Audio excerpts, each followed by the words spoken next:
Bismillahirrahmanirrahim. Assalamualaikum warahmatullahi wabarakatuh. Waalaikumsalam warahmatullahi.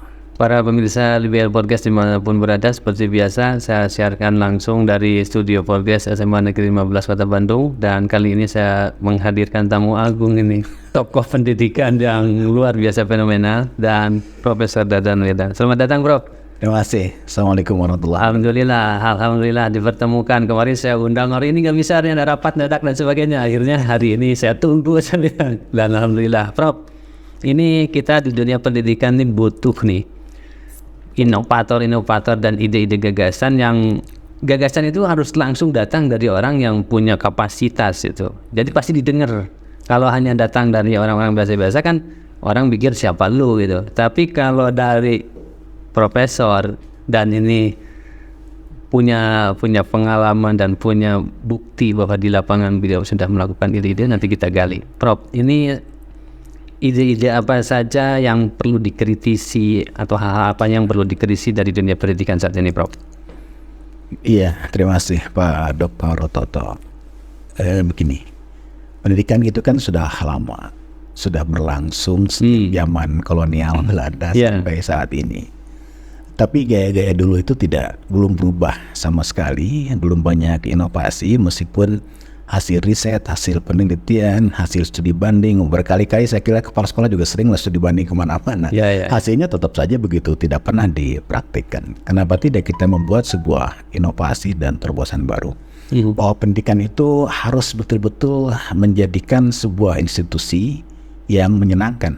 Konsep saya adalah sekolah itu harus sekolah yang menyenangkan, betul, guru yang dirindukan, dan pembelajaran yang tidak membosankan. Kalau sekolah menyenangkan artinya ketika anak masuk sekolah itu betul-betul serasa masuk ke rumah sendiri, serasa juga tidak stres, bahkan lingkungan juga nyaman gitu, sehingga anak bersemangat untuk datang ke sekolah. Dan ketika di sekolah disambut dengan guru-guru yang betul-betul pendekatan kepada siswa juga sangat baik, guru yang dirindukan oleh siswanya, sehingga ketika siswa pulang ke rumah itu mereka ingin kembali ke sekolah karena dia merindukan guru-gurunya, guru-guru yang betul-betul memberikan pelajaran dengan inovasi yang sangat baik, dengan teknologi baru, dengan sajian belajar juga yang menarik gitu, sehingga anak-anak betul-betul merindukan sosok guru dan juga guru yang memberikan keteladanan. Kemudian pembelajaran yang tidak membosankan. Selama ini kan kita belajar konvensional, guru kadang hanya nyatet di depan kelas, kemudian murid nyatet, itu sangat. Sekarang agak berubah sedikit lah dengan PMM segala macam. Guru menyiapkan bahan ajar dengan seperangkat bahan ajar yang cukup lengkap. Nah, ketika belajar itu tidak membosankan, tentu saja didukung oleh banyak fasilitas yang lengkap. Tidak cukup dengan hanya audio, video, tapi dengan yang lain-lain. Katakanlah materi pelajaran sejarah misalnya. Dulu ketika saya kuliah, dosen saya mengajarkan mengatakan tentang bentuk negara misalnya. Saya tuh nggak kebayang negara itu kayak apa. Dia bilang terbuat dari perunggu, bulat, tinggi, dibatuk. Tetap nggak kebayang gitu. Tapi kalau sekarang kan orang bicara tentang negara, langsung ditayangkan lewat YouTube, lewat video, bentuknya seperti apa. Bahkan kalau teknologi sekarang dengan Oculus misalnya, anak-anak dikasih, kalau memang mau maju, kasih kameranya, dia bisa langsung seperti mendatangi museum, sehingga betul-betul dia akan langsung berinteraksi dengan dunia seperti itu. Nah, kalau 3 hal itu diterapkan, saya kira pendidikan kita akan maju. Selama ini kan beragam, masih belum merata. Mungkin sebagian kecil sekolah sudah menerapkan itu, tapi sebagian besar masih konvensional. Sekolah sarana yang tidak mendukung, masih jadul. Misalkan sekolah-sekolah yang sekarang ada, termasuk sekolah ini kan tahun 82 ya. Kan tidak pernah berubah, tetap saja bangunannya seperti itu dari tahun 82 sampai sekarang. Artinya, jadi nuansa anak-anak 82 dinikmati anak-anak sekarang. Itu kan agak kurang pas itu. Maksud saya ketika anak tahun 82 zaman saya misalnya ya wajar lah. Tapi kalau sekarang anak milenial masuk ke ruangan sekolah yang kusam, jadul gitu, langsung masuk sekolah tuh malah langsung ingin kabur gitu. Nah ini Prof, langsung kembali keluar gitu, kan tidak menarik begitu. Dan ini salah satu beliau ini, ide-ide gagasan beliau itu diimplementasikan, ada sekolah PCI Prof ya? Sekolah Prima Cendekia Islami. Ini yang menariknya nih, full day school Prof ya? Full day school itu banyak mata pelajarannya berarti? Enggak, hanya nambah Quran saja 3 jam, selebihnya enggak ada. Nggak ada. Nggak ada. Jadi kebanyakannya apa di potassium? Kebanyakan istirahat. Gini, pengalaman gini, kan saya dulu pernah jadi guru gitu, pernah juga jadi murid. Ada kalau dulu kan peralihan jam. Ya, ya. Kita masuk jam 7, diberikan pelajaran 2 jam pertama bahasa Inggris. Masuk pelajaran ketiga tidak jeda 1-2 menit gurunya udah masuk lagi, masuk bahasa Indonesia gitu. Berikutnya lagi masuk fisika, terus matematik. Kapan otak itu berhenti? Tiba-tiba dari bahasa Inggris masuk ke matematika. Bagaimana anak bisa fresh? Ya. Saya berpikir kalau itu terus diterapkan, otak anak kan jadi capek, jadi lelah. Jadi boro-boro bisa menerima mata pelajaran baru. Orang kan untuk mengubah otak ini bisa meredam dulu, menyerap dulu yang dulu, kemudian tentang yang baru, kan harus ada istirahatnya, ada jedanya lah begitu. Sementara kan langsung dijajali, wajar sehingga anak jadi capek, melelahkan. Sehingga kemudian saya bereksperimen, bagaimana kalau kita mencoba untuk menerapkan di sekolah itu banyak istirahat, bukan banyak belajar. Banyak istirahat. Gitu. Artinya gini, di sekolah saya itu full day school, dari jam 7 sampai jam 4 sore. Nambah jamnya hanya jam Quran, karena sekolahnya disebut dengan sekolah digital Qurani. Jadi penerapannya digitalisasi plus Quran. Jadi jam pertama, jam kedua itu baca Quran untuk kelas 7. Untuk kelas 8, jam ketiga ke-4 baca Quran. Kelas 9, 5 ke-6. Dan jam ke-7 semua kelas itu bareng khataman Quran. Jadi baca Quran bareng lah dari Al-Baqarah sampai akhir itu khataman berulang-ulang. Nah, ketika jeda jam pelajaran dari jam pertama ke 2 itu ada jedanya 40 menit. Jadi baru masuk sudah istirahat gitu. Kenapa 40 menit? Karena itu pertama, bagi anak yang tidak sempat sarapan, mereka bisa sarapan dulu. Kita kan lupa bahwa tidak semua anak bisa sarapan pagi di sekolah, di rumah. Ada yang tempatnya jauh, ibunya belum menyiapkan, masuk ke sekolah perut kosong, ditambah dia baru istirahat sampai jam 10. Udah lelah begitu. Betul. Kenapa tidak kita coba masuk jam 7? Kan hanya 2 jam tuh, selama 80 menit begitu. Setelah itu baru istirahat. Istirahatnya panjang 40 menit. Kenapa? Jadi yang belum sarapan mereka sarapan dulu. Bagi yang mau beribadah sholat duha, mereka sholat duha dulu. Bagi yang mau menggerakkan badan, mereka olahraga masih pagi, masih fresh. Banyak yang bisa dilakukan 40 menit itu gitu. Nah, setelah itu baru masuk mata pelajaran ketiga ke-4 masuk lagi. Misalkan dari pagi tadi Quran. Oke lah, Quran mendasari semua. Kenapa Quran di jam pertama? Karena itu tadi banyaklah penelitian logika Tuhan itu kan otak itu fresh kalau dijajali dimasuki dengan bacaan Quran gitu. Itu yang pertama. Masuk kemudian istirahat, setelah Quran istirahat, bayangkan anak kan masih tetap fresh.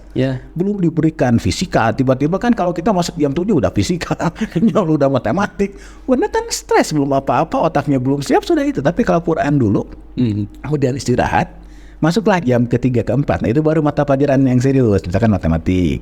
Tapi 2 jam saja, setelah 2 jam istirahat lagi 15 menit. Jadi peralihan jam itu istirahat 15 menit istirahat, anak mau jajan lagi, mau ngobrol lagi, mau keluar dulu, mau lari-lari, silahkan. Baru itu masuk ke jam ke-5 ke-6, mereka masuk lagi, kemudian istirahat lagi, masuk zuhur misalnya. Nah zuhur lebih lama istirahatnya, bisa 1 jam. Kenapa? Untuk sholat duhur, untuk makan siang, baru masuk lagi. Dan ketika masuk jam ke-6 itu bukan jam pelajaran serius. Tapi dulu kan ada istilah, jam pelajaran apa yang paling disukai? Jam kosong kan? Nah, saya siapkan jam kosong justru. Ada jam kosong. Jadi benar ini sangat sangat responsif dan mengikuti keinginan anak. Anak-anak memang senangnya jam kosong. Dan disediakan justru setelah sholat duhur, masuk 1 jam terakhir belajar sisa dari yang itu, kemudian masuk jam kosong, free time. Free time itu sengaja agar guru memberikan PR, tapi tidak dikerjakan di sekolah. Jadi free time namanya. Jadi jam kosong tadi. Jadi ketika ditanya ya itu mereka senang, ternyata ketika diberikan jam kosong mereka ngerjain tugas. Kalau tugasnya selesai mereka langsung olahraga lagi, bermain dengan kawan-kawannya, searching internet segala macam gitu. Nah setelah jam kosong selesai, masuklah sholat asar. Mereka sholat asar, kemudian ngaji lagi khataman Quran sampai jam 4 selesai. Artinya selama durasi 4 dari jam 7 sampai jam 4 itu kan banyak waktu istirahat.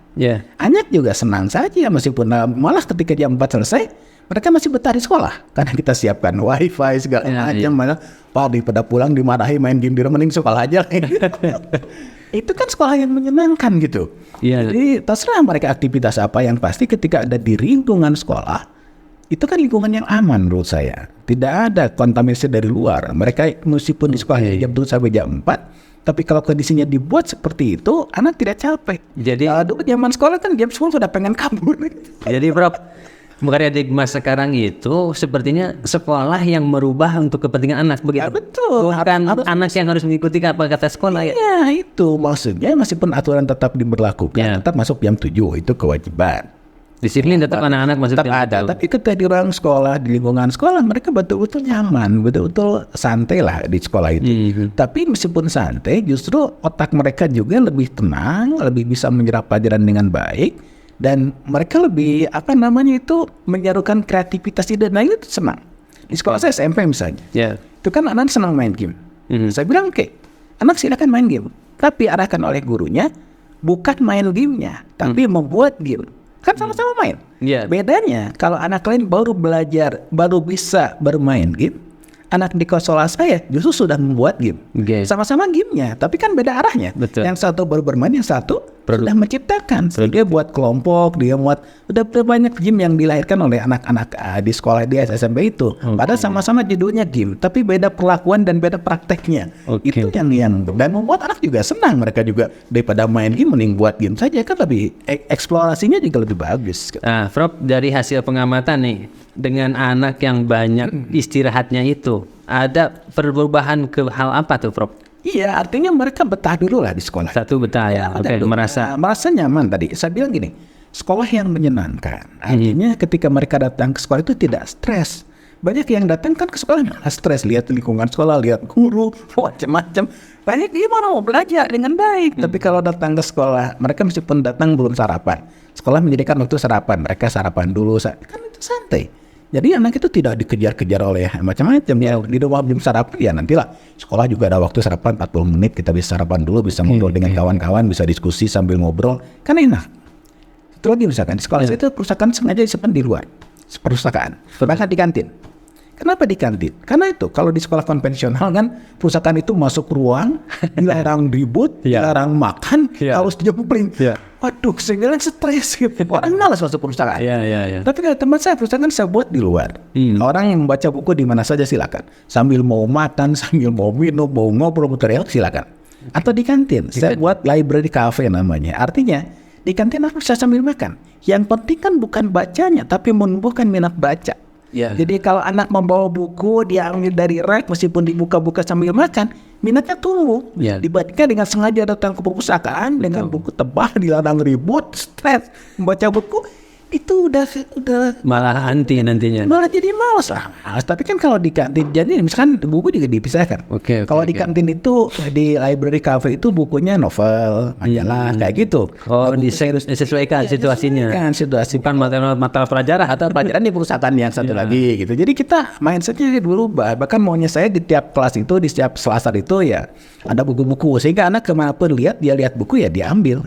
Artinya menumbuhkan minat belajar itu bukan dipaksakan harus masuk ruang perpustakaan, duduk di situ, lihat buku-buku yang tidak ributnya itu tadi harus kaku begitu gitu. Bro, ini betul-betul sebetulnya kurikulum merdeka banget ini. Padahal mungkin profesor tidak mengikuti ya, tetapi mengeluarkan ide-ide. Tapi menurut saya ini bahwa sekolah itu membaca apa yang terjadi pada anak yang disenangi anak. Betul. Dan ini insight bagi kita semua sahabat-sahabat sekalian. Kalau anak-anak biasa kita pagi-pagi, saya termasuk saya nih, jadi ada anak begitu.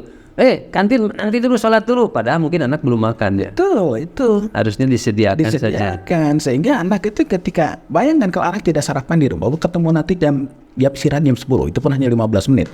Mereka kan keburu, tetap aja makan juga tidak sehat. Tapi kalau kita siapkan waktu betul untuk pagi-pagi, dibekali oleh anaknya, atau anak belum sarapan, udah latihan di sekolah nih, bawa ini makanannya, nanti makan di sekolah.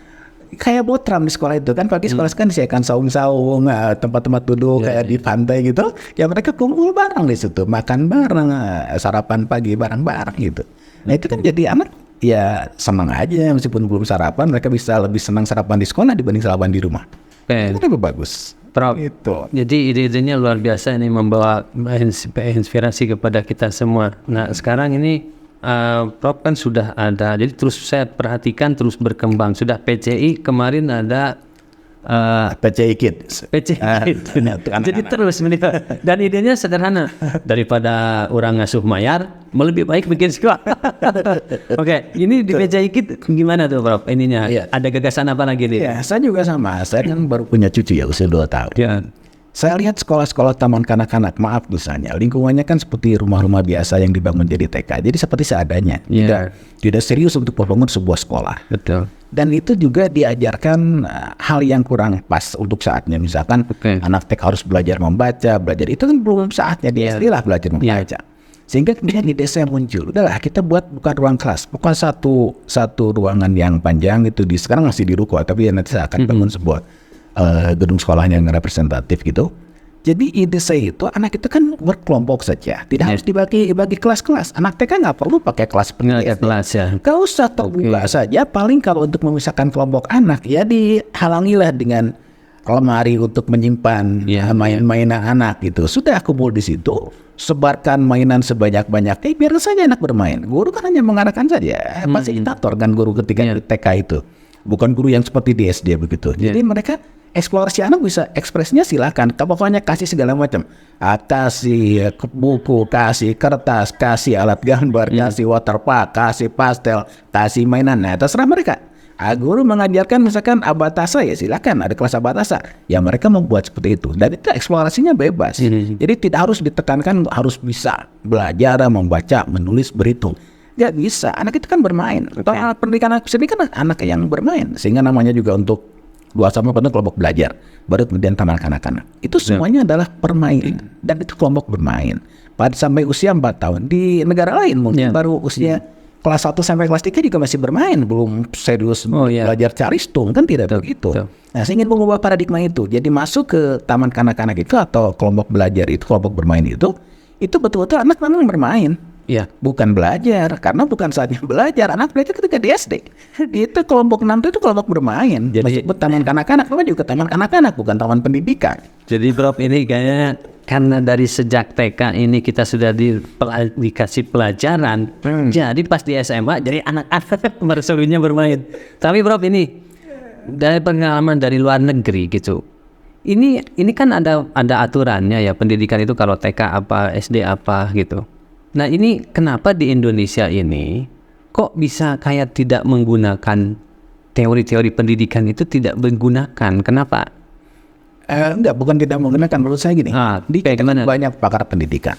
Para pejabat Dikbud itu banyak sekali dokter lulusan luar negeri. Mereka paham betul tentang pendidikan. Mereka sekolahnya juga di luar segala macam. Tapi di kita itu ketika dalam prakteknya mungkin para dokter itu juga punya ide, punya gagasan, punya pemikiran, tetapi terbentur dari aturan. Peraturan menteri lah, peraturan dirjen lah, peraturan direktur lah, macam-macam aturan. Ya kadang-kadang berbeda antara aturan menteri, aturan dirjen, aturan direktur. Kadang aturan menteri dibatalkan oleh aturan dirjen, aturan direktur. Hanya profesor yang nanti melanggar. Ya kan kacau balau akhirnya. Misalkan menteri memberikan merdeka belajar, datang ke bawah tetap saja kurikulum itu yang dipakai kurikulum lama, prakteknya juga tidak berubah. Kan itu sudah bertentangan itu. Jadi di kita itu banyak sekali aturan yang juga tumpang tindih, yang juga tabrakan satu sama lain, sehingga aja sangat di sekolah saya. Kurikulum nasional atau apapun namanya, mau kurikulum merdeka, kurikulum nasional, kurikulum nasional, itu hanya sebagai panduan saja, guidance umum. Pada prakteknya silakan guru ambil sendiri. Dia mau ngambil apa, mau masuk berbelajar dari mana, eksplor sendiri saja. Itu sebagai guidance saja. Karena diuntungkan, kenapa saya membebaskan guru-guru saya untuk bereksplorasi? Karena kan tidak ada WEN. Betul. WEN itu salah satu keuntungan untuk guru bereksplorasi tanpa harus mengikuti kurikulum yang ditetapkan dengan kaku. Tidak begitu. Nah, ketika tidak WEN kan orang yang penting hasil belajar di misalkan di SMP itu ya tercapai. Di situ. Nah, kalau sudah tercapai sudah selesai. Sehingga segala macamnya itu di sekolah saya itu anak mau belajar sambil gogoleran juga silahkan saja, suka mereka gitu. Itu kan seperti itu, hanya orang kok nggak disiplin. Disiplin itu ada pada tempatnya juga, prosesnya juga ada hal lain. Nah ketika guru memberikan pembelajaran itu, maka guru pun dia punya eksplorasi, punya ekspresi dan punya inovasi. Nah kurikulum nasional itu hanya sebagai guidance saja. Sekarang kan tiap tahun berubah kurikulum. Apakah guru akan terus mengikuti itu? Ya nggak akan selesai kalau tiap ganti menteri ganti kurikulum. Sekarang juga udah kurikulum merdeka lah, kurikulum 13. Sekarang kurikulum nasional lah, ganti nama segala macam. Nanti juga menteri baru datang pasti ganti lagi. Nah itu silakan. Nah tapi di lapangan ya silakan. Makanya saya pikir kurikulum ganti tiap hari silakan. Tapi guru tetap melaksanakan tugas mengajar sesuai dengan kemampuan dan kompetensi dia. Itu yang lebih pas gitu. Ini guidance daripada Bapak Ibu guru, keberanian dari Profesor bahwa kurikulum itu sebagai guidance saja. Masalah di lapangan guru-gurulah yang punya tanggung jawab paling besar di situ. Jadi sebetulnya kita sudah merdeka, Prof, secara normatif ya. Secara sudah dan sudah harus dilaksanakan. Iya, dan harus takut-takut. Iya. Aturan. Itu tadi karena tidak ada UN. UN itu keuntungan untuk kita bebas berekspresi dan bereksplorasi. Kurikulum sebagai guidance saja, silakan apapun dilakukan.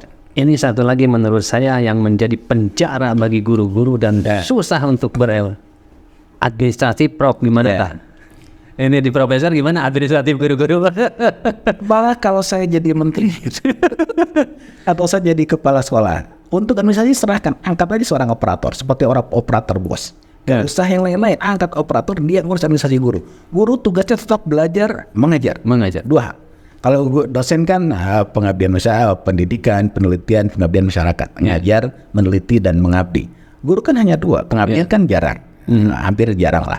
Tapi belajar dan mengajar, belajar bagi dirinya, mengajar untuk siswanya.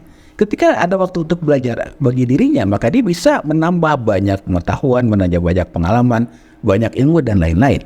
Kemudian dia ajarkan pada siswanya. Sekarang ditambah dengan beban administrasi, itu kan bukan tugas guru. Dimanapun gak ada tugas guru untuk kursus administrasi, kecuali yang menyiapkan perangkat ajar, PP itu aja sederhanakan yang hanya 2-3 halaman saja. Tapi kalau sudah masuk ke PMM gitu, platform Merdeka Mengajar, segala macam diisi, segala macam, itu saya kira kurang pas. Kalau saya serahkan saja sama operator, guru belajar, mengajar. 2 hal itu saja menjadi hal yang penting. Di negara lain misalkan, negara-negara maju misalkan guru kan tidak banyak dibebani dengan platform macam-macam gitu. Ya ngajar saja fokus, bahkan guru diambil dari perguruan tinggi terbaik, IPK-nya yang terbaik, dan mereka berdedikasi untuk ngajar. Dan waktu ngajar juga mereka tidak banyak, paling sehari hanya 4 jam. Selebihnya mereka riset, eksplorasi untuk menyiapkan bahan ajar. Kita kan 24 jam babak belur ditambah administrasi, ditambah kewajiban webinar, ditambah kewajiban macam-macam. Webinar juga tidak penting-penting amat gitu kepentingan yang diikuti. Kan asal mau sertifikat aja. Tapi sertifikat, ngapain ngumpulin banyak sertifikat itu tanpa kompetensi yang kuat. Saya kritisi itu. Saya kira gak usahlah ikut banyak sekali sertifikat. Seminar ya ikuti saja. Prof, kalau Profesor pernah keliling dunia, nggak pernah. Saya dengar Profesor tidak ada satupun negara yang tidak pernah disinggahi. Karena beliau ini memang bertugas bersama Pak Presiden mendampingi 2 rezim, Prof ya. 2 rezim mendampingi. Prof, dari pengalaman Profesor yang bisa ditiru dan diimplementasikan untuk pendidikan dan beri contoh di kita ini, negara mana, Prof? Iya, kalau ukur negara juga susah ya. Tidak bisa satu negara kita adopsi sedemikian rupa full di negara kita. Karena negara kita punya norma, punya aturan, punya tradisi yang beragam gitu. Orang seringkali menyebut Finlandia sebagai sebuah negara yang dianggap negara yang maju dalam bidang pendidikan. Itu banyak riset lewat berbagai macam riset. Yang pertama, faktor kunci pendidikan maju itu guru. Guru itu nomor 1. Pertama di Finlandia misalnya yang saya dengar dan saya lihat juga, itu adalah guru diambil dari perguruan tinggi terbaik. Itu yang pertama. IPK juga terbaik, dan bahkan profesi guru itu lebih tinggi derajatnya dari dokter atau insinyur yang lain. Artinya mereka dihargai, termasuk juga pendapatan dan seterusnya. Itu guru. Jadi kunci ada di guru. Kalau pendidikan ingin maju, maka gurunya harus baik. Gurunya harus kompetensinya kuat, termasuk juga sejahtera juga. Yang paling penting juga sejahtera. Jangan sampai guru dituntut macam-macam, tapi kesejahteraannya juga minim gitu. Kalau saya menteri, saya naikkan gaji guru itu 2 juta. Jangan 2 juta lah, 20 juta. Kenapa tidak gitu kan? Kenapa kita agak sulit sih menghargai guru? Karena sulit amat ketika guru dinaikkan gajinya dengan tunjangan sertifikasi macam-macam, tuntutannya banyak sekali, nggak ada urusannya sebetulnya dengan kesejahteraan, dengan macam-macam. Sejahtera, berikanlah sejahtera. Mereka kompetensi yang mereka tingkatkan juga. Lama-lama mereka akan bisa mengerjakan kompetensinya sendiri, meningkatkan kompetensi sendiri daripada diwajibkan dengan sekian banyak tuntutan, sekian banyak webinar, sekian banyak sertifikat yang sebetulnya tidak terlalu menunjang juga terhadap kompetensi dan kemampuan guru itu. Betul. Harusnya dipilih saja lah mana yang perlu, mana yang tidak, dan juga cukup misalkan dalam setahun cukup 20 jam gitu. Nah, seperti itu. Di kami di birokrasi misalkan di Seknek itu wajib para pejabat dan karyawan itu 20 jam per tahun. Cukup per tahun 20 jam. Kita kan masa 20 jam harus per hari. Per tahun cukup untuk 20 jam. Di selebihnya mereka eksplorasi sendiri gitu. Untuk kewajiban sertifikat, saya setuju lah kalau misalkan sebagai syarat cukup 20 jam. 20 jam kan kalau dibagi setahun hanya berapa sih sebulan gitu. Nah kan tidak banyak. Tidak harus banyak-banyak. Ratusan jam harus diikuti kan. Buat apa juga gitu. Saya tanya apa? Atau kan kepala sekolah. Dengan banyaknya guru ngikuti webinar segala macam, apakah ada dampaknya dalam pembelajaran sehari-hari? Silakan saja diukur. Ada tidak perubahan signifikan dari proses pembelajaran dari hasil sertifikat yang dia tumpuk sebanyak itu, kemudian dia praktekkan di kelas? Ada tidak? Tidak signifikan juga gitu kalau menurut saya. Saya sih melihatnya bahwa guru itu lebih atraktifnya itu di kelas. Betul. Bukan webinar. Jadi atraktifnya dia membuat perancangan riset materi yang akan diajarkan di kelas. Tapi Prof ini sebetulnya kalau kita mau mengurai dunia pendidikan kita, kan kita sudah hampir sampai 1 abad lah. 2045 itu kita digadang-gadang akan ingin menjadi Indonesia emas. Nah sebetulnya kalau kita mau mengajak anak-anak pendidikan kita ke sana, menurut Profesor apa sih sebetulnya yang harus fokus kita kawal gitu? 2045 kan menjadi jargon politik sebetulnya titik tolak Indonesia 100 tahun Indonesia merdeka. Itu semuanya mengarah ke sana. Seperti kan waktunya hanya tinggal 23 tahun lagi lah. Sekarang 21 tahun, 22 tahun lagi lah kalau misalkan itu. Kan itu kan waktu yang singkat menurut saya. Dalam waktu 22 tahun itu apakah kita bisa menciptakan sumber daya yang memang dicita-citakan di Indonesia emas itu? Nah, kalau mau itu maka harus diubah semuanya paradigma pendidikan kita, mulai dari taman kanak-kanak, SD, SMP, SMA sampai perguruan tinggi. Sementara sekarang konsepnya sudah bagus dengan adanya Merdeka Belajar, Merdeka Mengajar sudah bagus sebetulnya. Hanya implementasi di lapangan, silakan bisa dirasakan sendiri. Pada prakteknya kan tidak semudah itu, tidak seindah itu, dan tidak sejalan dengan apa yang diharapkan. Tentu saja perubahannya dimulai dari pendidikan, misalkan dari guru, baru kemudian kurikulum, baru kemudian kesiapan siswa, sarana prasarana dan lain-lain yang menyusul seperti itu. Kalau itu semua sudah dilakukan, tentu saja kebijakan pendidikan juga harus melompati inovasi yang lebih kuat, yang lebih melompat jauh ke depan. Bahwa pendidikan sekarang, era sekarang ini di tahun 2024 gitu ke arah 2045 yang hanya 20 tahun lebih lah. Tentu banyak perubahan yang mendasar, perubahan dinamika lingkungan pendidikan yang berubah. Yang saya kira perubahan itu harus ditangkap dan kemudian dijadikan acuan dan pegangan yang ajak. Jangan sampai gini, sekarang menemukan bahwa sekarang Merdeka Belajar, saya belum yakin ketika menterinya nanti baru apakah akan rubah lagi. Kalau rubah lagi berarti yang lama yang belum juga hatam semua belum sudah ganti lagi. Ketika sudah ganti lagi, guru bingung lagi, guru penataran lagi, guru pendidikan lagi, guru lagi. Kemudian ganti 5 tahun lagi, menterinya ganti lagi, baru lagi guru pendidikan lagi, yang nggak selesai. Kenapa tidak dibuat dalam pikiran saya? Kurikulum itu sudahlah tetapkan ganti per 10 tahun itu dulu. 10 tahun sehingga orang mempersiapkan 10 tahun itu yakin bahwa itu akan berganti. Jangan sampai ganti per 5 tahun, ganti menteri, ganti kebijakan. Jangan sampai itu. Tetapkan saja untuk kurikulum pendidikan 10 tahun sudah cukup untuk mengadopsi dan mengubah dan mengikuti perkembangannya per 10 tahun itu sudah cukup. Pertama, gurunya sudah bisa menyiapkan pelatihan berarti 10 tahun itu. Yang kedua, dinamikanya juga cukup waktu 10 tahun untuk berubah. Dan 10 tahun kemudian kita bisa mengevaluasi 10 tahun yang lalu apa. Sehingga ada 10 tahun ke depan. Sehingga tidak harus berubah setiap kebijakan. Tapi kalau tetapkan diumumkan saja, declare kepada semua orang bahwa kurikulum di Indonesia akan berubah setiap 10 tahun. 10 tahun pertama ini, 10 tahun kedua ini, 10 tahun ketiga ini. Sekarang kan tinggal 20 tahun lagi, hanya 2 kali perubahan. Nah, kalau itu ditetapkan, orang mempersiapkan dari sekarang. Lebih siap menghadapinya. Siap menghadapi dan orang akan tahu nanti akan berubah loh di tahun sekian. Sudah prepare. Ketika orang tahu, maka kita sudah persiapan juga. Sosialisasinya tidak akan terlalu sulit. Sudah sulit dan juga untuk memotretnya 10 tahun itu kan sudah bisa lah. Iya. 5 tahun terlalu cepat menurut saya. Tapi kalau 10 tahun sudah cukup waktu. Waktu untuk mengevaluasi yang lalu dan persiapan 10 tahun ke depan. Next per 10 tahun. Kalau saya itu yang saya maksudnya untuk 2045. Sekarang kan pas nih 2025 sebentar lagi. 2045 kan 20 tahun pas. Betul. Kenapa tidak diputuskan bahwa 10 tahun ke depan kurikulum yang gunakan ini? Perubahan dinamika di lapangan serahkan pada gurunya. Tapi 10 tahun kemudian kita sudah pengalaman 10 tahun ini kita ubah untuk 10 tahun ke depan. Itu akan lebih fair. Sampai 100 tahun perubahannya per 10 tahun itu lebih fair dibanding per 5 tahun atau per kebijakan menteri ataupun kebijakan dirjen. Nah itu akan sangat kurang tepat menurut saya. Oke, Prof. Ini ide dari calon menteri nih. Nah, saya nggak mau jadi menteri. Nggak mau jadi menteri. Cita-citanya profesor ini saya dengar jadi guru dan jadi kepala sekolah. Prof, ini berbicara karir ini, Prof. Ini luar biasa menarik ini. Dulu Prof itu dinobatkan sebagai rektor termuda ya. Yang tidak dilantik. Tetapi setelah itu menghadapi semacam ada spiritual begitu. Dan sebetulnya apa yang terjadi Prof waktu itu? Dan beliau ini betul menjadi semuanya termuda, dokter termuda dan juga tapi ditakdirkan oleh Allah Subhanahu wa taala ini tidak pernah menjadi rektor Prof ya. Enggak pernah. Baru terpilih saja.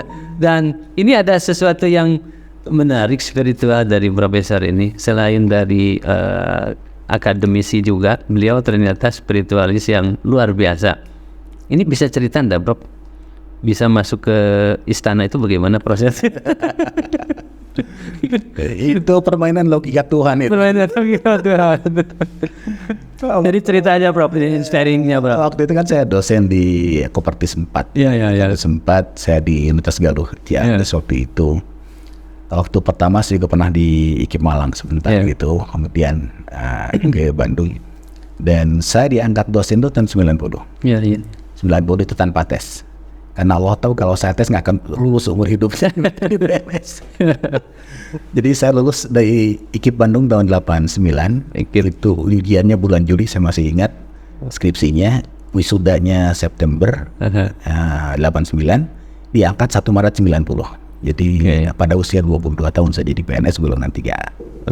Diangkat jadi dosen saat itu. Kemudian saya ditempatkan di perguruan tinggi. 3 tahun setelah itu saya mikir saya mending kuliah.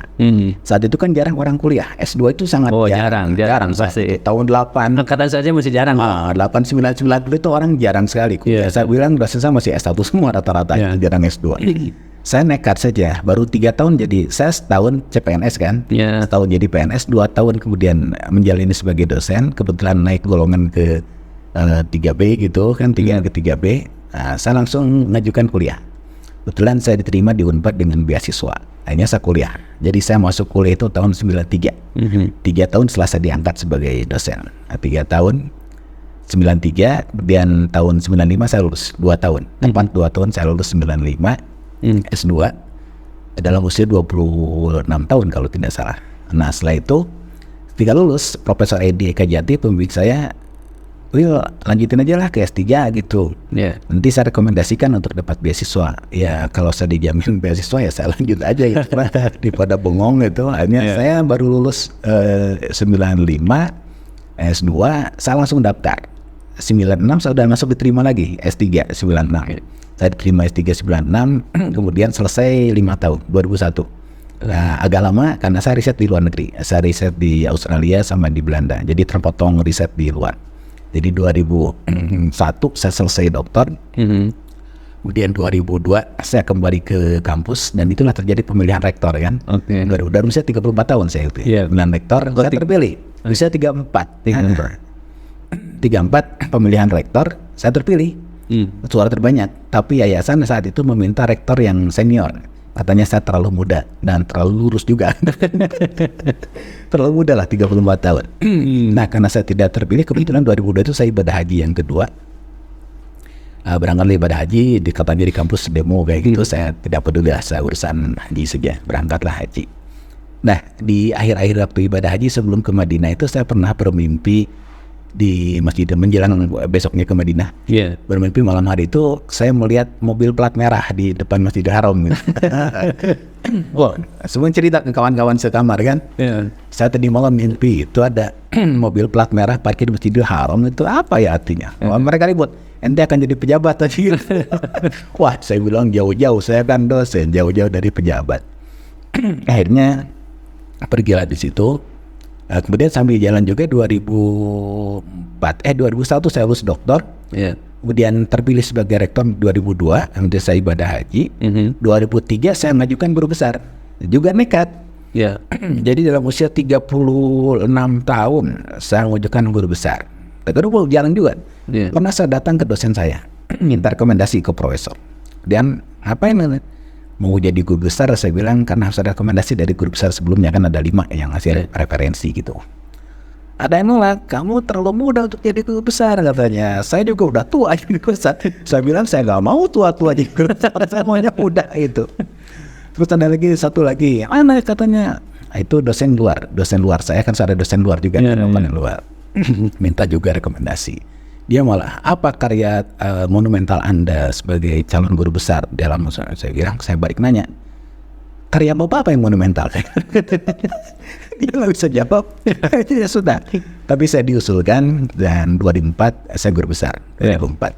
Jadi dalam Usia berapa? 37. Itu masih jarak ya, Masih jalan. 37 guru besar, dan saya hanya pakai guru besar itu hanya setahun. Setelah 34 belum sempat pengukuhan resmi karena tahun 2005 saya diangkat, diminta Pak Yusril. Waktu itu Pak 2004 Oktober kan Pak SBY dilantik sebagai presiden. Iya. Pak Yusril diangkat sebagai Mensesnek. Nah, Oktober kan kemudian terjadi tsunami Desember. Januari saya ngobrol dengan Pak Yusril pada satu momen, kemudian dia ngobrol, dia nanya, Will mau bantu saya nggak katanya di Seknek? Ngapain ya ngurus-ngurus pidato presiden lah, saya nggak ada teman katanya. Udah coba aja Pak, saya bilang gitu. Akhirnya saya datang ke kantornya, kemudian belajar gitu, kemudian ditugasi menulis pidato. Saya masih ingat pidato Maulid Nabi saat itu. Iya. Oh, kamu buat aja sendiri. Udah, saya bang, contohnya mana bang? Saya bilang, saya nggak punya contoh. Kasih aja contoh banyak. Akhirnya saya kerjakan di dalam beliau.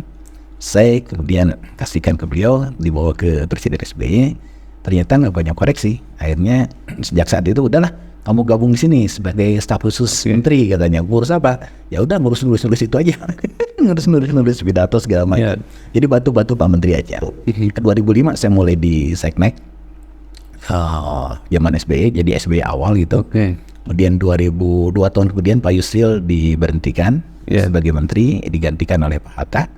Pak Hatta lalu juga minta saya untuk lanjut karena nanti tetap tulisan pidato segala macam. Zaman Pak Hatta saya dipindah jadi staf ahli menteri, dari staf khusus ke staf ahli. Pak Hatta kemudian selesai, ganti rejim berikutnya 5 tahun kemudian lah, periode kedua gitu, bukan rejim periode kedua. Pak Sudi menterinya, Mensesnek. Jadi setelah Pak Yusril, Pak Hatta, Pak Sudi tetap meminta saya juga untuk jadi tetap staf ahli. Ya udah saya ngikut aja lah, saat taat perintah gitu. Ya saya ngikut. Nah, 5 tahun kemudian SBY kan selesai, jadi presiden, diganti Pak Jokowi. Saya sadar diri, ya udahlah mungkin saya dianggap zamannya SBY gitu, mungkin saya harus kembali ke kampus. Saya sudah lapor. Waktu itu pentingnya Pak Pratikno. Pak Jokowi itu ngangkat Pak Pratikno sebagai Mensesnek. Dan saya diundang, dan gue bilang, Pak malah udah lanjut aja lah katanya gitu. Ya sudah, saya lanjut lagi. Lanjut lagi rejim berikutnya. Bahkan kemudian oleh Pak Pratik, waktu itu diamani sebagai deputi. Jadi staf khusus mulai Pak Yusril, staf ahli zaman Pak Hatta dan Pak Sudi, baru deputi menteri zamannya Pak Pratikno. 6 tahun saya jadi deputi, cukup lama juga. Dan kemarin saya diminta kembali untuk staf ahli lagi. Jadi saya balik lagi staf ahli. Jadi pada periode Pak Pratik yang kedua, saya balik lagi kembali staf ahli sampai sekarang. Mungkin tahun depan saya harus balik ke kampus gitu. Harus dia 58 itu harus kembali, kan 60 kan harus.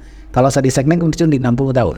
Oh, ada pensiunnya Pak? Nah, iya, pensiun 60. Birokrat kan di 60. Jadi kalau saya tidak kembali ke kampus, maka saya pensiun sebagai eselon 1 itu di usia 60 tahun. Sekarang sudah 57. Jadi tahun depan 58, mau tidak mau, suka tidak suka, saya harus kembali ke kampus untuk kembali mengajar dan memperpanjang usia pensiun gitu, sampai 65 katanya. Tapi bro, berarti dua rejim Pak SBY 2 periode ya? sama Pak Jokowi 2 periode. Iya. Mendampingi Jadi para presiden di istana itu. Iya, hampir 20 tahun. Itulah yang kemudian mimpi saya yang di Masjidil Haram itu terbukti. Artinya sekarang kemana-mana saya pakai mobil plat merah. Dan ini Prof jurusan sejarah kan ya? Iya, saya Linier Prof ya? Ya, agak linear. Linear. S1 saya kan pendidikan sejarah, bukan sejarah murni. S2 saya filologi, naskah kuno ya, itu bagian dari sejarah juga. S3 saya gabungan filologi dan sejarah. Jadi menggabungkan disertasi saya itu berdasarkan naskah-naskah basicnya filologi, tapi dipakai untuk analisis sejarah dan tentang Sunan Gunung Jati. Mengambil naskah-naskah di tahun 1725 begitu. Saya ambil naskah-naskah itu 13 naskah, saya riset dan jadilah disertasi tentang Sunan Gunung Jati. Gitu. Prof, ini untuk para mahasiswa juga nih, karena pengalaman beliau yang begitu legit dan cepat ini proses studinya. Prof, itu ketika Profesor terjun ke dunia pemerintahan dan bergabung bersama pemerintahan ya, mendampingi 2 rezim Pak Jokowi dengan Pak SBY ini. Sebetulnya ilmu dari kampus yang betul harus dipersiapkan oleh mahasiswa itu sebetulnya ketika terjun di lapangan, apa sih yang harus dipelajari di kampus, Prof? Ya, di kampus itu kan pertama yang jadi bekal saya pribadi adalah penulis saat itu. Saya nulis. Tulisan saya pertama dimuat di koran Pikiran Rakyat itu saya tingkat 2. Saya ingat. Tingkat 2 sudah bisa nembus redaksi PR. Itu kan sesuatu yang luar biasa. Sudah ini dengan profesor kan, kalau sudah desain saja jarang gitu. Saya nulis di PR di tingkat 2 dengan honor waktu itu 30.000. Sejak itu kemudian saya nulis rutin di majalah. Dulu ada majalah PGRI namanya majalah Surah Daerah. Surah Daerah saya nulis tiap bulan. Itu pakai mesin dan ada cuannya juga. Ada. Itu 10.000 sekali muat. Dan saya anehnya tiap saya nulis dimuat terus gitu. Ada dulu mesin ketik, kemudian dikirim lewat pos, kemudian tahu-taunya kan bapak saya guru, tiba-tiba pulang berikutnya, ini ada tulisan kamu katanya gitu. Semula malah kaget dia nulis Dadan Wildan. Dia ngapalin itu saya. Pas saya baca, Pak, itu tulisan Abi. Hah? Emang kamu bisa nulis? Sejak itulah bapak saya bawa surat daerah tiap bulan dan saya tetap rajin menulis, lewat pos dan dimuat gitu. Dan hampir setiap bulan saya nulis di situ. Suara Daerah itu majalah PGRI Jawa Barat. Ya, nggak tahu sekarang masih ada atau enggak, saya nggak tahu. Apa masih ada ya? Saya nggak tahu. Dulu saya rajin. Jadi sejak itu saya menulis. Tapi memang itu majalah itu Prof terdistribusi sampai ke daerah. Iya, sampai ke dibaca sama guru-guru. Itu dan saya fokus ke sejarah karena kebetulan kenapa sering kali dimuat sebetulnya bukan tulisannya bagus. Karena nggak ada tulisan sejarah. Saya sadar diri karena mungkin nggak kan kebanyakan nulisnya pendidikan semua. Saya nulis sejarah tentang Borobudur lah, tentang macam-macam gitu. Sehingga mungkin dianggap aneh dan dianggap bagus. Sehingga setiap saya kirim dimuat gitu loh. Jadi ini tip menulis juga ya. Ini menulisnya yang berbeda dengan mainstream, jadi anti mainstream. Itu pasti terpilih. Dan sejak itu saya nulis di PR juga rajin gitu. Dan itu tulisan itu kan justru ketika dikumpulkan jadi angka kredit kan. Saat itu kan orang jarang nulis. Sehingga kenapa saya tiap 2 tahun naik pangkat, naik jabatan, kan dosen itu kan dari tulisan. Misalkan saya kan dari usia 3A ke 3B. Dulu itu kan ada dosen itu kan ada 6-7 tahap guru besar itu. Pertama asisten ahli media, kemudian asisten ahli, kemudian lektor muda, kemudian lektor kepala media, lektor kepala guru besar. Nah itu per 2 tahun naik pangkatnya, naik jabatannya. Saya kebetulan tiap 2 tahun naik, sehingga pas 7 tahapan itu 14 tahun saya jadi guru besar. Nah itu bekalnya apa? Tulisan. Jadi tulisan saya kumpulkan tiap di PR kan ada kreditnya banyak tuh. Kemudian riset dulu mah nggak usah jurnal skopus-skopusan dulu nggak ada. Yang penting terbit di luar negeri. Saya terbit di Malaysia saat itu dan di Australia. Terbit gitu, saya juga lupa judulnya apa saat itu. Yang penting 2, sehingga jadi nggak ada skopus dulu itu tahun 2004 itu nggak ada skopus-skopusan. Yang penting ada tulisan yang dimuat di jurnal luar negeri, itu aja selesai gitu. Asal kemudian ada 2, yang di Nasla itu saya nggak nulis lagi. Jadi nulis itu yang dan sekarang dilanjut menulisnya dengan menulis pidato presiden dan luar biasa itu menentukan karena akan menjadi sorotan publik ya kalau salah pidato itu presiden. Saya ada beban nggak Prof? Iya jelas saya hanya bisa jawab zaman FSB, zaman Pak Jokowi nggak, karena saya sudah deputi. Jadi saya hanya 10 tahun itu zaman Pak SBY, saya ketua tim penulis saat itu. Ya ini sebetulnya sih bukan apa-apa. yang ini kan beliau ya tetap yang sehingga hanya memberikan bahan saja. Jadi bahannya diambil dari mana-mana, dari kementerian, lembaga, kemudian kita ngedesain, masuk ke menteri, dari menteri masuk ke presiden, presiden baca ulang, baru memberikan nama macam-macam gitu. Sehingga betul-betul kalau dibacakan itu sudah clear. Jadi tidak ada kecil, zero mistake, kecil dari kesalahan. Karena yang membacanya banyak, jadi tidak langsung gitu. Jadi ada tahapan-tahapannya, jadi betul-betul juga tidak boleh mengklaim itu tulisan kita, nggak boleh. Itu disebutnya ghostwriter lah kita. Jadi nggak boleh kalau ada orang mengatakan saya ngasih itu, nggak boleh juga gitu kan. Hanya kalau sebuah ketua tim yang untuk mengumpulkan bahan, merakit ya itu wajar lah. Tapi tidak boleh kemudian mengklaim bahwa itu tulisan saya. Itu menyalahi kode etik lah. Tapi sebagai yang menyiapkan bahan wajar kan, semua orang juga tahu bahwa apa yang diputuskan presiden atau siapapun itu pasti ada yang memasok bahannya, merakitnya, kemudian menyampaikannya. Nah, kita boleh ada tim saya masuk di tim itu yang dipimpin oleh Pak Menteri saat itu, Pak Yusril saat itu, memimpin untuk semua, dan semua apa yang kita siapkan itu quality controlnya dibaca oleh Pak Yusril. Pak Yusril kan dulu timnya pidato Presiden Soeharto, sehingga beliau itu kontrol beliau kalau ada masalah. Saya seringkali melihat kalau dia sedang meriksa tuh coret merah. Oh itu sering, jadi saya seperti dibimbing membuat disertasi lagi gitu. Nah baru kemudian maju ke presiden kemudian nanti kembali lagi kalau ada kesalahan dicoret-coret lagi, kembalikan lagi ke tim gitu. Jadi betul-betul tidak boleh menyebut karya seseorang. Jadi kalau kemarin ada tim yang mengatakan itu saya memberi masukan, memberi catatan, itu saya kira kurang pas juga. Karena itu semua tim lah, sehingga saya tidak pernah mengklaim dan tidak mau dan bahkan tidak boleh. Oh itu mengatakan tulisan kita, nggak boleh. Itu semua tim bekerja dari mulai pemberi bahan, perakit, pemeriksa, kemudian yang memutuskannya juga langsung beliau, kemudian dikembalikan. Itu betul-betul tidak ada kerja personal di situ. Betul kerja tim gitu. Itu yang saya alami sih. Ya, jadi artinya di dalam tim itu ada prop yang terlibat untuk. Ya, saya ikut terlibat. Itu terlibat di situ. Dan selain jabatan itu, Prof pernah menjadi komisaris juga bahkan menurut saya di luar dari jurusan. Nah ini pesan juga nih. Jangan-jangan Pak Menteri ini sekarang ada kuliah di luar jurusan kan seperti itu.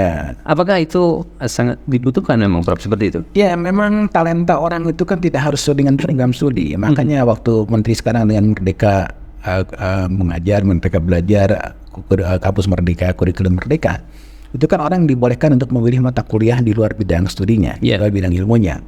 Makanya saya juga tadinya saya jadi nyesel, kenapa saya nggak kuliah jurusan ekonomi ya kalau tahu jadi komisaris gitu. Kenapa di sejarah gitu. Komisaris itu sebetulnya jabatan yang memang diberikan kepada eselon 1 tertentu gitu. Sebagai wakil pemerintah sebagai pemegang saham di BUMN. Sehingga perlu ada pengawas. Jadi tugas itu adalah mengawasi, memberi saran, memberi masukan. Saya kebetulan pernah di PT Sarinah gitu, itu agak nyambung kan, itu retail ya, dari retail ada hotel, ada swalayan gitu. Di Sarinah kemudian saya pindah ke Nusa Dua, ITDC yang Saran Bangun Mandalika itu. Dari situ saya pindah ke Borobudur, ini agak nyambung. Borobudur, PT TWC, Taman Wisata Candi Borobudur, Pamenan Ratu Boko itu. Setelah dari situ pindah lagi ke PT PN1, komisaris di Aceh, ngurus sawit malah. Ini jauh sekali. Jauh sekali dari sejarah ke sawit. Tapi masalahnya kan bukan substansinya. Di situ masalah kebijakan, masalah pengawasan, masalah memberikan saran dan masukan pada jajaran direksi. Jadi saya setuju jika mata kuliah itu katakanlah 60% mata kuliah wajibnya, mata kuliah pokoknya, 40% di luar itu. Saya setuju memang, karena bisa saja nanti orang ketika jadi orang itu, dia tidak sesuai dengan bidang ilmu. Saya kebetulan di Seknek kan bergabung dulu untuk menyusun naskah-naskah seperti itu, nulis-nulis saja. Nah itu kan itu tadi saya bilang gabungan dari semua orang, pemikiran orang, kemudian dirakit begitu di situ. Nah di situ kan permainannya keahlian di dalam hal menulis. Bidang ilmu sebagai background. Dan kan kalau di situ banyak background sejarahnya juga, banyak cerita sejarahnya, harus ada background sejarah juga, itu lebih pas di situ. Nah sekarang staf ahli bidang politik pertahanan keamanan, karena juga saya lulusan Lemhanas itu, dan juga bisa seperti itu. Nah artinya itu memang perlu untuk kuliah itu tidak harus spesifikas, kecuali yang memang jadi riset. Ini kan saya lulus dari jurusan sejarah, kemudian jadi riset, jadi dosen, ya harus tekuni itu. Tapi ketika masuk ke kalangan birokrasi, tentu tugasnya tugas birokrasi, bukan tugas akademik lagi, kecuali di perintah badan riset karena riset. Tapi kalau semua orang yang dari perguruan tinggi, saya kira di Dikbud ya, karena Kementerian Riset Teknologi, Dikbud. Dikbud juga kan para pejabatnya tidak sesuai dengan bidang ilmu. Ada Dirjen Dikti misalkan latar belakangnya apa, Dirjen apa, latar belakang ada macam gitu. Jadi tidak harus. Makanya saya setuju lah dengan adanya kampus merdeka, kurikulum merdeka, merdeka mengajar, merdeka belajar dan lain-lain, itu diberikan kesempatan mahasiswa untuk bereksplorasi ke jurusan lain yang diminati. Dan sekarang kan banyak MIKM itu kan mewajibkan mahasiswa untuk keluar dari lingkungan kampusnya, bahkan keluar dari kampusnya sendiri. Tidak hanya jurusannya, mereka bisa keluar di perguruan tinggi yang lain, di jurusan yang lain, dan itu sebagai bekal. Dan saya kira itu penting. Penting ya. Menurut saya. Baik, Prof. Ini terakhir nih. Kalau kita lihat Indonesia ini menjadi bangsa yang dengan jumlah penduduk terbesar di dunia, nomor 4 kalau tidak salah ini. Dan sekarang saya dengar yang nomor 1 itu udah India itu. Diklaim oleh orang India, Pak, nomor 1 itu bukan Cina lagi, saya. India. Jadi India, Cina, Amerika, kemudian Indonesia. Nah sekarang ini mungkin nggak kita ini, Prof, menjadi bangsa yang memang menjadi pengendali seperti bangsa-bangsa ini? Mungkin nggak Indonesia ini dengan jumlah populasi penduduk yang besar ini? Ya, kalau pengendali dalam bidang apa dulu? Kalau India misalkan populasinya besar juga, tapi tingkat pendidikan juga tinggi. Artinya diaspora India itu kan menyebar kemana-mana. Banyak yang jadi CEO di berbagai lembaga internasional, perusahaan-perusahaan internasional yang berasal dari India. Itu kan mereka bisa menguasai sebagian baik teknologi maupun ekonomi dunia. Itu yang mereka lakukan. Nah, Indonesia bisa saja kalau itu peluang itu ada. Sekarang anak Indonesia kan dengan LPDP bisa kuliah di mana-mana, bisa berdiaspora di mana-mana. Kalau mereka kemudian mereka kembali atau mereka tetap di negara asingnya, di tempat mereka belajar atau mengembangkan diri di sana, dan mereka tampil menjadi CEO di berbagai bidang industri, teknologi, jasa dan lain-lain. Kenapa tidak? India juga mungkin kita bisa melompati India, tapi masalahnya kan jumlah kita banyak. India lebih banyak dari jumlah penduduk dan lebih banyak lagi dari India yang memang keluar kuliah di luar negeri dibanding kita. Kita masih belum banyak, tapi dengan dorongan LPDP sekarang sudah mulai banyak dibandingkan 10-20 tahun lalu. Itu sedikit sekali, sekarang sudah mulai banyak. Dan saya kira jika itu terjadi, saya percaya bahwa kita di masa depan bisa mengambil alih, bahkan bisa menjadi pemimpin. Tergantung kitanya, makanya siapkanlah kepala sekolah ini pendidikan terbaik bagi anak-anaknya untuk menjadi nanti penghela, dan mereka bisa disebar kuliahnya tidak hanya di dalam negeri tapi juga di luar negeri dengan kesempatan beasiswa yang sangat banyak. Dan itu salah satu entry point untuk memasuki dunia internasional untuk menduduki jabatan-jabatan strategis yang tidak hanya berebut di dalam negeri tapi juga di luar negeri. Itu saya kira akan terjadi. Kenapa tidak gitu? Saya juga berharap itu terjadi gitu. Baik Prof, ini untuk closing statement untuk Profesor nih, buat kasih insight kepada kita semua. Kalau Profesor ditakdirkan ini jadi menteri, apa yang akan dilakukan? Ya, closing statement buat kita semua. Kan kalau sih bebas saja. Bebas saja. Saya tidak akan jadi menteri karena tahun depan sudah kembali ke kampus.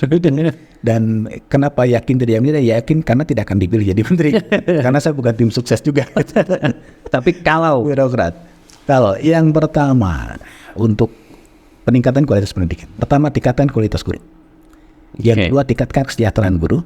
Yang ketiga, tingkatkan sarana dan prasarana. Yang keempat, berikan inovasi kepada seluruh lembaga pendidikan yang ada. Rombak semua peninggalan-peninggalan tahun 80-an dengan nuansa yang baru, dengan sebuah inovasi baru dan pengembangan teknologi yang lebih baru lagi.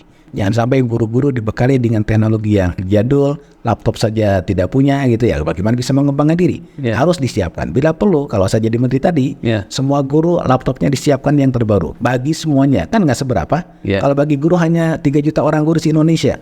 Laptop berapa? Kali berapa kan murah. Bagikan semua. Internet bagikan gratis.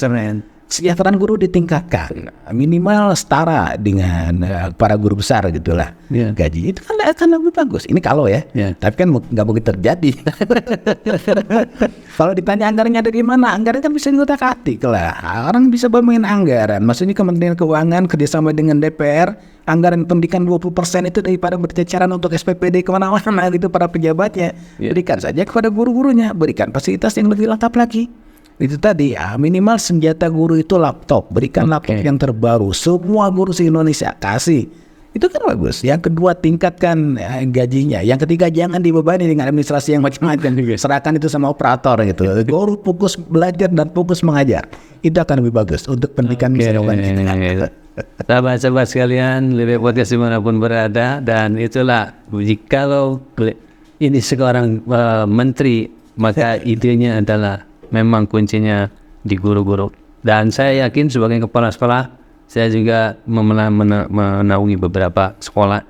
Saya melihat bahwa yang paling krusial itu adalah guru. Ya. Kurikulum boleh berubah, sarana boleh tidak lengkap dan sebagainya. Tapi kalau guru-gurunya di situ punya kesejahteraan dan punya kemampuan yang terbaik, saya pikir Indonesia bisa menyaingi negara termaju manapun. Ya. Kunci pendidikan ada di guru.